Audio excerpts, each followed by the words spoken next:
Now हम लोग जो प्रूव करने वाले हैं वो है theta E equal to pi by two into theta M, जहाँ पे थीटा जो है theta E, P for electrical, theta for angle, theta for angle, M for mechanical. ये मैकेनिकल एंगल है, ये इलेक्ट्रिकल एंगल है, यानी कि डिग्री में दिया हुआ है, degree electrical degree, okay, angle in electrical degree और एंगल इन मैकेनिकल डिग्री, और पी जो हो गया नंबर ऑफ पोल्स हो गया। ओके, हम लोग को प्रूव करना है theta E equal to pi by two into theta M, याद रखेंगे। नाउ हम लोग यहाँ पे प्रूव करने से पहले हम लोग बात करते हैं what do you mean by mechanical angle और इलेक्ट्रिकल एंगल। आपको एहसास होगा, इसका कॉमन सेंस हम लोग ये लेते हैं कि हम लोग हर मैकेनिकल पैरामीटर को देख पाते हैं, है ना। मैकेनिकल पैरामीटर को देख पाते, इलेक्ट्रिकल पैरामीटर को नहीं देखते। तो जो भी एंगल आपको दिख रहा है मशीन में वो मैकेनिकल एंगल है। ओके, इलेक्ट्रिकल एंगल को आप देख के कैलकुलेट नहीं कर सकते। मैकेनिकल एंगल हम लोग देख के कैलकुलेट कर लिए, मेजर कर लिए, और जितना भी पोल्स का मशीन है उसको हाफ से मल्टीप्लाई कर देंगे, वो हो जाएगा electrical angle. Theta E equal to pi by two into theta M. Okay, अगर थीटा एम आपको पता चल गया बाय मेजरिंग द एंगल, तो पी बाई टू से अगर मल्टीप्लाई कर देंगे तब निकल जाएगा इलेक्ट्रिकल डिग्री। ऐसे आप नहीं निकाल सकते। ओके, नाउ अब उसको हम लोग दूसरे ढंग से देखते हैं। अब देखो, ये हमारा जो है ये रोटर है। ओके, दो पोल मशीन है हमारी, ये दो पोल मशीन है।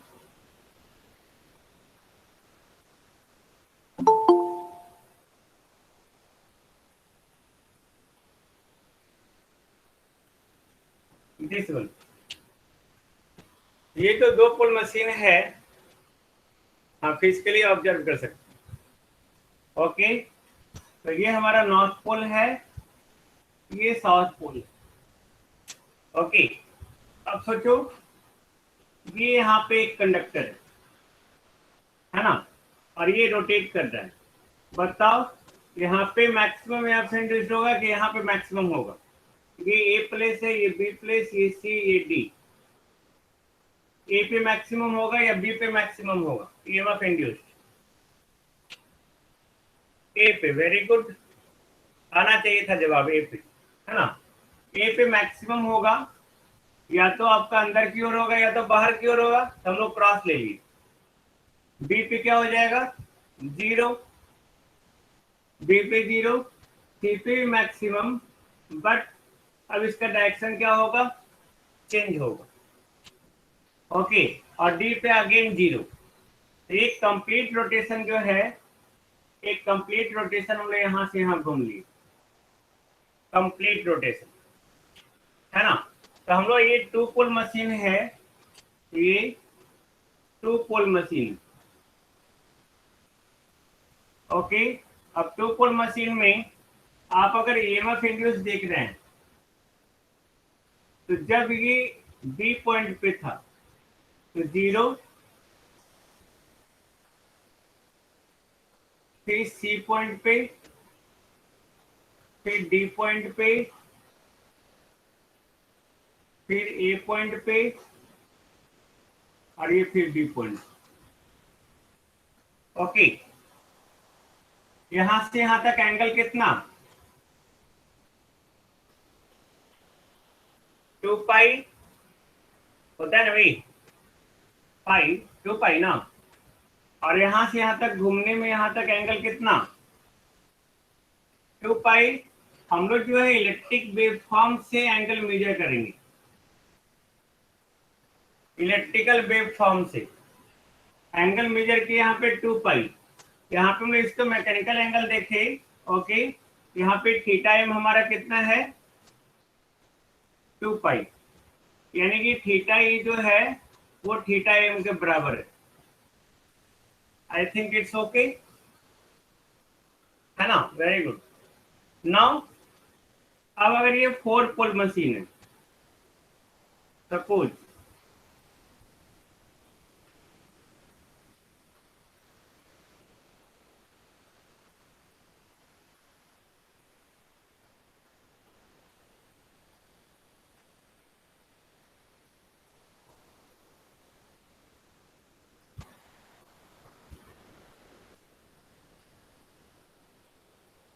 ये 4 पोल मशीन है, नॉर्थ साउथ। ओके, ये हमारा कौन सा रीजन है? ये इंटरपोल रीजन है। और ये कौन सा रीजन है?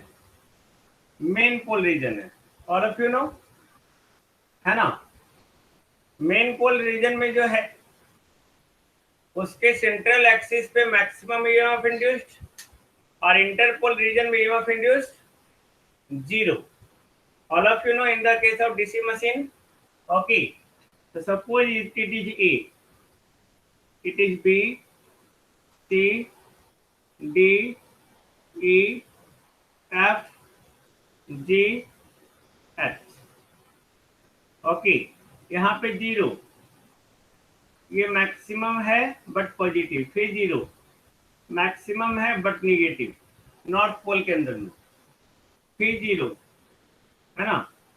मैक्सिमम है बट पॉजिटिव, फिर 0, मैक्सिमम है बट निगेटिव, यही है ना? यही है। अब सोचो, हम लोग यहां से बढ़े, ए पे 0, ए पे 0,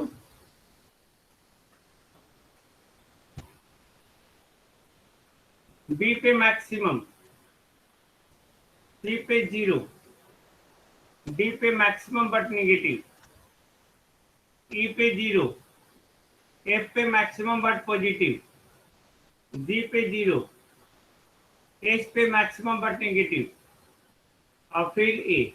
कंप्लीट साइकिल हो गया हमारा। विशेष, ये तो डीसी मशीन में पढ़ना था ना? नहीं, कोई भी नॉर्थ पोल या साउथ पोल के अंडर में हो तो उस कंडीशन में जो है ईएमएफ इंड्यूस्ड वहां पे मैक्सिमम होगा। ओके, उस कंडीशन में ईएमएफ इंड्यूस्ड मैक्सिमम होगा। आप देखो, इस इंस्टेंट पे वेलोसिटी इसका ये है और इस इंस्टेंट पे मैग्नेटिक फील्ड का डायरेक्शन ये है। आप जानते हैं E इक्वल टू होता है V cross B dot L, होता है V, ये V है और ये B है। ओके, V क्रॉस B, अंदर की ओर, समझ गए? विशेष, विशेष समझे या नहीं, ये मैं बताऊं? ओके, चलो ठीक है। यहाँ पे एंगल 0, पाई, 2 पाई, 3 पाई, 4 पाई, इलेक्ट्रिकल एंगल कितना हो गया? 4 पाई। बट आप यहाँ से यहाँ अगर घूम रहे हैं मैकेनिकल एंगल, यहाँ तक एंगल कितना? 2 पाई। तो ये थीटा ही जो है ये 2 इंटू थीटा हम लिख सकते हैं, लिख सकते हैं। आप सोचो, ये 2 पोल में आपस में बराबर था, यानी कि 2/2, ये 2 को लिख सकते हैं 4/2।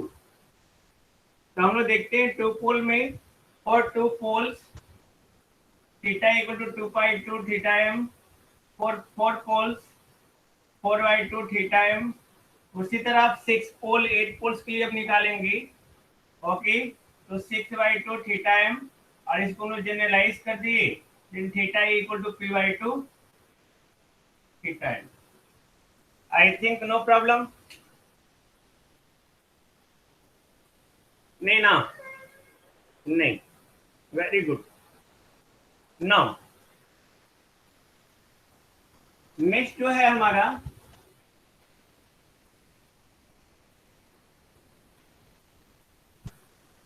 वो है NS इक्वल टू 120 F/P।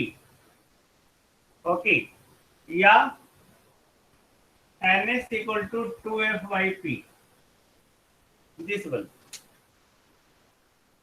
इसको प्रूफ करना है। ओके, यहाँ पे ये जो कैपिटल में ns लिखा हुआ है वो सिंक्रोनस स्पीड इन आरपीएम है, रिवॉल्यूशन पर minute. Synchronous speed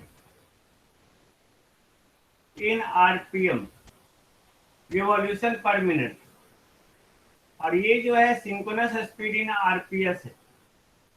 okay, revolution per second. Okay, आप ओमेगा को भी लिख सकते हैं, ओमेगा इज इक्वल टू होता है 2 पाई एन एस या 2 पाई एन एस बाई 60। इसका यूनिट क्या होता है? रेडियन पर second. All of you know? Okay, P is the frequency in hertz and P is the number of poles. हम लोग को प्रूव करना है ns equal to 120 f by p. Just see. Okay.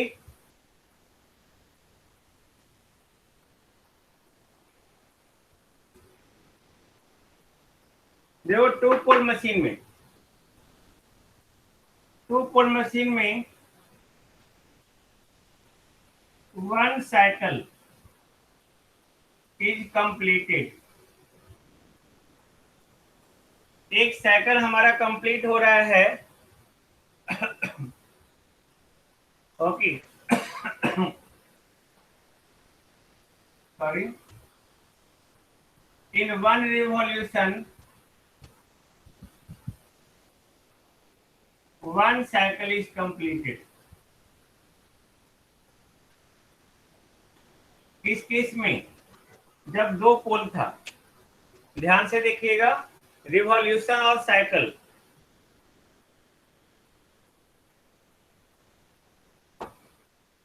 Revolution और cycle में अंतर है। ये कंप्लीट रिवॉल्यूशन है, एक चक्कर, बट ये एक साइकिल नहीं है। साइकिल को हम लोग हमेशा रिप्रेजेंट करते हैं वेव फॉर्म के सेंस में। ये देखो एक साइकिल है, ये दो साइकिल है, दिख रहा है? ये एक ही रिवॉल्यूशन है, एक यहाँ पे एक कंप्लीट रिवॉल्यूशन में, यानी कि एक रिवॉल्यूशन में एक साइकिल बन रहा है। अब बट लेकिन फोर पोल मशीन में in one revolution number of cycles कितना हो रहा है? 2। ओके, तो अगर हम लोग फोर्थ पोल को देखें तो in one revolution 2 cycle is completed, होगा?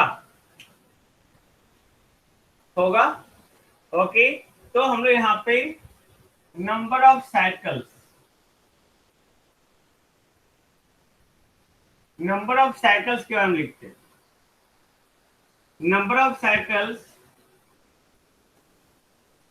पर रिवॉल्यूशन। ओके, दो पोल के लिए 2/2, दोनों आपस में बराबर है। नंबर ऑफ साइकिल्स, एक साइकिल एक रिवॉल्यूशन। ओके, 4 पोल के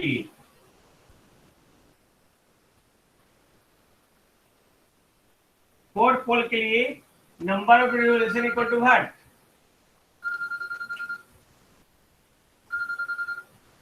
4 पोल्स के लिए हम लोग देख रहे हैं number of cycles equal to what? Okay, एक को दो पोल में जो है एक साइकिल इक्वल टू एक रिवॉल्यूशन, यानी कि 2 पोल्स में साइकिल्स जो है वो रिवॉल्यूशन का बराबर है। ओके, 4 पोल्स में ओके साइकिल जो है वो 2 इंटू रिवॉल्यूशन है ना? 2 टाइम्स, एक रिवॉल्यूशन में 2 साइकिल, एक रिवॉल्यूशन में एक साइकिल, यानी कि हम लोग बोल सकते हैं साइकिल्स पर रिवॉल्यूशन 2 पोल्स यानी कि 2/2 लिख सकते हैं। 4 यानी कि 4/2, यानी कि number of cycles equal to 4 pole, तो 4 2 तो 2 equal to p/2 into number of revolutions लिख सकते हैं। Tell me. ओके नाउ, यानी कि नंबर ऑफ, अब सोचो इसको, फ्रीक्वेंसी। फ्रीक्वेंसी क्या होता है? Number of cycles per second या number of revolution per second? Tell me. Number of cycles per second cycle, very good. f equal to number of cycles per second, तो इसको लिख सकते हैं number of cycles equal to, okay, number of cycles equal to p/2 into number of revolutions per second लिख सकते हैं।